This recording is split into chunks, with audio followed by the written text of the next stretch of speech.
सुप्रभात बच्चों। आज हम कक्षा 5 में पर्यावरण शिक्षा में पाठ 2 के अभ्यास प्रश्नों पर चर्चा करेंगे। अभ्यास प्रश्नों को हल करेंगे, देखेंगे प्रश्न उत्तर आपके। तो सभी लोग अपने सामने पुस्तक खोल के रख लीजिए, ठीक है। पाठ 2 आवश्यकताएं तथा इच्छाएं। तो इसके आपको यहाँ पे सारे के सारे प्रश्न लिखे हुए दिख रहे हैं। हम आपको प्रश्नों के सारे उत्तर विस्तृत रूप से बताते चलेंगे और आपको उनको समझकर अपनी उत्तर पुस्तिका में नोट कर लेना है, ठीक है। तो बेटा हमारा जो चैप्टर था आवश्यकताएं तथा इच्छाएं, तो पहला हमारा उससे प्रश्न है आवश्यकताएं क्या है। तो आवश्यकताओं की परिभाषा हमने आपको बेटा बताई थी, वे चीज़ें, वे ज़रूरतें या वे चीज़ें जिनके बिना हमारा जीना संभव नहीं है, हम उनको क्या कहते हैं, आवश्यकताएं कहते हैं। यानी वे वस्तुएं जो हमारी, जिनकी ज़रूरत अगर हमको है और इतनी ज़्यादा है कि हम उनके बिना जी न सकें, यानी हमारी वे मांगें, परिभाषा लिखिएगा, हमारी वे मांगें जिनके बिना हमारा जीवन संभव नहीं है, आवश्यकताएं कहलाती हैं, ठीक है। दूसरा, आवश्यकताओं के कुछ उदाहरण दीजिए। बेटा ऐसी बहुत सी चीज़ें हैं जिनके बिना आपका जीवन संभव नहीं है, जैसे कि सबसे पहले तो आप सांस लेते हैं, हवा, तो जो वायु है वह आपकी आवश्यकता है, इसके बिना आपका जीवन संभव नहीं है। फिर खाना, भोजन, भोजन के बिना भी आपका जीवन संभव नहीं है। जल, इसके बिना भी आपका जीवन संभव नहीं है। आश्रय यानी हमारा घर, इसके बिना भी हमारा जीवन संभव नहीं है। और वस्त्र भी हमारी आवश्यकता है, ठीक है। तो इतने सारे हमारी आवश्यकताओं के उदाहरण, आवश्यकताओं के कुछ उदाहरण निम्नलिखित हैं, जैसे कि हवा, भोजन, वस्त्र, आश्रय, जल इत्यादि, ठीक। तो अगला है हमारा इच्छा से क्या तात्पर्य है, हमारी वे मांग, हमारी वे ज़रूरतें जिनके बिना हमारा जीवन चल सकता है, हमारा जीवन संभव है, हम उनको क्या बोलते हैं, इच्छाएं बोलते हैं। जैसे कि उदाहरण हम आपको बताते हैं, यदि मान लीजिए आपकी इच्छा है एक फ़ोन लेने की या एक बाइक लेने की, तो क्या फ़ोन या बाइक के बिना आपका जीवन संभव नहीं है। लेकिन यदि आप सोचो कि हमारी इच्छा है सांस लेने की और हम सांस ना लेना चाहें, तो क्या हम जिंदा रह पाएंगे, नहीं रह पाएंगे, क्योंकि वह हमारी ज़रूरत, ऐसी ज़रूरत है जिसके बिना हमारा जीवन संभव नहीं है। तो इसलिए सांस लेना यानी वायु हमारी क्या है, आवश्यकता है, लेकिन बाकी इच्छाएँ जो हैं वे मांगे हैं जिनके बिना हमारा जीवन संभव है, ठीक है, या जिनसे हमारा जीवन, अगर उनको ना भी पूरा किया जाए तो हमारे जीवन पर कोई प्रभाव नहीं पड़ेगा, ठीक। फिर जल हमारी आवश्यकता कैसे है। जल हमारी, यदि हम देखिए हमारे शरीर में त्वरित ऊर्जा के लिए, तुरंत ऊर्जा उत्पन्न करने के लिए जल एक अच्छा माध्यम है। हमारे शरीर में जो जल की मात्रा होती है 5 से 6 लीटर समथिंग होती है। आपको लगभग एक दिन बताया जाता है कि एक दिन में प्रतिदिन आपको लगभग 7 से 8 गिलास पानी पीना चाहिए, ठीक है। ये हमारा, क्योंकि जल जो होता है वो हमारे रुधिर का घटक है और रुधिर यानी रक्त के प्रॉपर वर्क करने के लिए, प्रॉपर कार्य करने के लिए जल की मात्रा का होना अत्यंत आवश्यक है। जल बहुत सारी चीज़ों में माध्यम का कार्य करता है, बहुत सारी प्रक्रियाओं में माध्यम का कार्य करता है, हमारे शरीर के विभिन्न भागों में रुधिर को पहुंचाने में सहायक होता है। जल हमारे शरीर से जो वेस्ट प्रोडक्ट्स होते हैं या अपशिष्ट पदार्थ, बेकार चीज़ें होती हैं, उनको रिमूव भी करता है, पसीने के रूप में भी बाहर आता है, यूरिन के रूप में भी, मूत्र विसर्जन के रूप में भी हम लोग इसको बाहर करते हैं, ठीक है।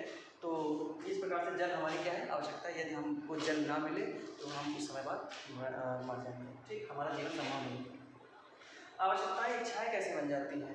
बेटा आवश्यकताओं में अपनी शुद्ध, आवश्यकताओं में और ज़्यादा अच्छा पाने की चाह आवश्यकता को इच्छा में परिवर्तित कर देती है। आवश्यकताओं में और ज़्यादा अच्छी आवश्यकता या अच्छी चीज़ पाने की जो चाह होती है, वह हमारी आवश्यकता को इच्छा में परिवर्तित कर देती है। जैसे कि फॉर एग्जांपल हमने आपको बताया कि जल हमारी आवश्यकता है, अगर हम ना पिए तो हम मर जाएंगे। अब जल में ही हम वैराइटीज़ ढूंढने लगे, उसमें भी हम अपनी चाह लगा दें कि नहीं, हमें पानी तो चाहिए लेकिन हमें इस समय ठंडा पानी चाहिए। कुछ लोग हम कहते हैं कि हमें पानी तो चाहिए, पीना तो है, लेकिन हम आरओ का पिए। तो इसका मतलब क्या हुआ, अब जो आरओ वाटर आप चाह रहे हैं, या हम ठंडा पानी चाह रहे हैं, आप मीठा पानी चाह रहे हैं, गर्म पानी चाह रहे हैं, ये हमारी आवश्यकता नहीं, ये हमारी इच्छा हो गई है। लेकिन अगर सामान्य रूप से हम देखें तो पानी हमारे लिए आवश्यक है, हमें पीना ही पीना पड़ेगा, ठीक है। फिर है भोजन एक आवश्यकता के साथ साथ इच्छा कैसे है। देखिए भोजन हमको पता है कि अगर हम खाना ना खाएं तो भी हमारी मृत्यु हो सकती है, हमारा जीवन संभव नहीं है।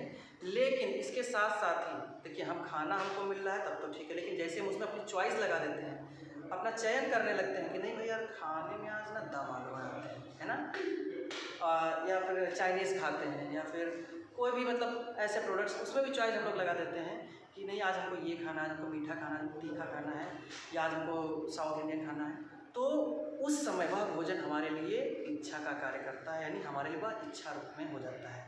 वैसे नॉर्मली हमको कोई भी खाना मिलना चाहिए, हमको भारत के किसी भी कोने में बना हुआ खाना अगर मिलेगा हमारे शरीर के अंदर जाएगा तो वह वही काम करेगा जो हम अपनी इच्छा अनुसार जो चाह रहे हैं वो कार्य करेगा। ठीक है, तो इस प्रकार एक चीज़ और है कि अलग अलग प्रकार के जो भोजन हम ग्रहण करते हैं उनसे हमारे शरीर पर अलग अलग प्रभाव भी पड़ता है। तो इस प्रकार से हम यहाँ पर जो प्रश्न दिए गए थे उनके उत्तर आपको समझा दिए हैं। आपको अपने उत्तर पुस्तिका में यही उत्तर लिख लेने हैं। अगर किसी बच्चे के छूट गए हो तो वह बच्चा वीडियो को वापस रिवाइंड करके या पॉज करके फिर से उत्तर लिख सकता है। ठीक है, अब इसके आगे बेटा आपकी बुक में जो नेक्स्ट प्रश्न है, इसमें आपको निम्नलिखित चित्रों को देखिए तथा आवश्यकताओं पर टिक या सही का चिन्ह लगाना है। तो इसमें जो आपको चित्र दिखाए गए हैं कई सारे, इसमें आपको आवश्यकता क्या है, आवश्यकता समझ रहे हैं, जिसके बिना हमारा जीवन ना चल सके। अच्छा एक चीज़ बताइए, जैसे आपको पानी मिल रहा है ठीक है, अब कोल्ड ड्रिंक ना मिले तो क्या आपका जीवन नहीं चलेगा?